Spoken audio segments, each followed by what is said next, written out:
Assalamualaikum warahmatullahi wabarakatuh. Perkenalkan, nama saya Tri Yuli Astuti dari kelas 2B Keperawatan. Saya akan menjelaskan tentang abortus. Topik pembahasannya yaitu pengertian penyebab abortus, jenis-jenis abortus, tanda dan gejala, pelaksanaan abortus, dan pencegahan abortus. Pengertian. Abortus merupakan pengeluaran hasil konsepsi pertemuan sel telur dan sel sperma sebelum janin dapat hidup di luar kandungan. Ini adalah suatu proses pengakhiran hidup dari janin sebelum diberi kesempatan untuk bertumbuh. Abortus adalah berakhirnya suatu kehamilan dengan cara apapun sebelum janin cukup pertumbuhannya untuk hidup. Penyebab abortus. Penyebab abortus ada 3. Yang pertama, faktor ibu, seperti infeksi akut, infeksi kronis, penyakit kronis, gangguan fisiologis, jarak hamil dan bersalin terlalu dekat. Yang kedua, faktor janin, di mana terjadi gangguan pertumbuhan pada zigot, embrio, atau plasenta, seperti kelainan kromosom, monosomi, dan trisomi. Yang ketiga, faktor eksternal, dapat disebabkan oleh radiasi, obat-obatan, merokok, alkohol, kopi, dan bahan kimia. Jenis-jenis abortus. Jenis-jenis abortus ada 3. Yang pertama, abortus spontan, abortus tanpa tindakan, seperti abortus iminen, abortus insipient, abortus incomplete, misabortion, dan abortus habitualis. Yang kedua, abortus provokatus, abortus yang sengaja dibuat, merupakan macam abortus yang sengaja dibuat atau dilakukan, yaitu dengan prosedur menghentikan kehamilan sebelum janin dapat hidup di luar tubuh ibu. Yang ketiga, abortus provokatus criminalis. Abortus provokatus criminalis sering terjadi pada kehamilan yang tidak dikehendaki. Tanda dan gejala abortus. Yang pertama, terlambat haid atau amenorrhea kurang dari 20 minggu. Yang kedua, pada pemeriksaan fisik, keadaan umum tampak lemah, kesadaran menurun, tekanan darah normal atau menurun, denyut nadi normal atau cepat dan kecil, suhu badan normal atau meningkat.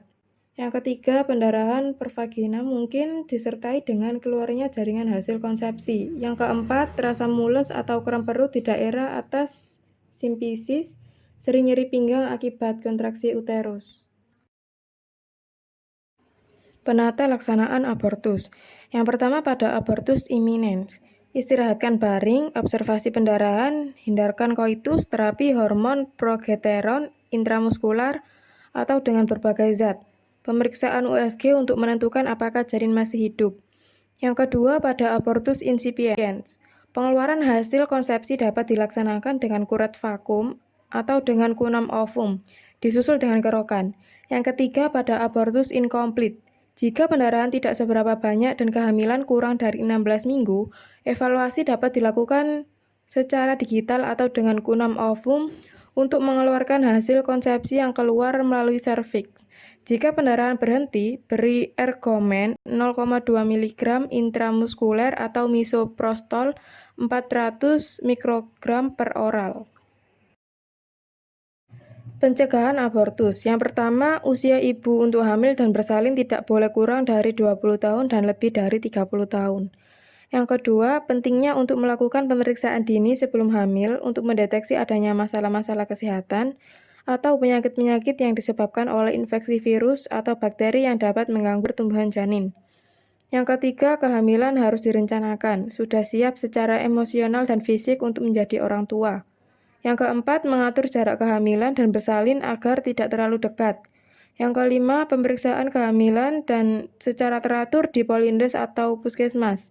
Yang keenam, selama hamil tensimeter 1 atau hamil muda, harus istirahat yang cukup.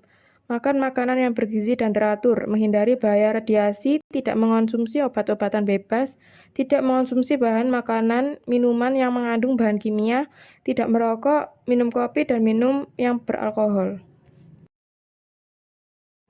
Demikian penjelasan dari saya. Semoga apa yang saya sampaikan dapat bermanfaat bagi kita semua.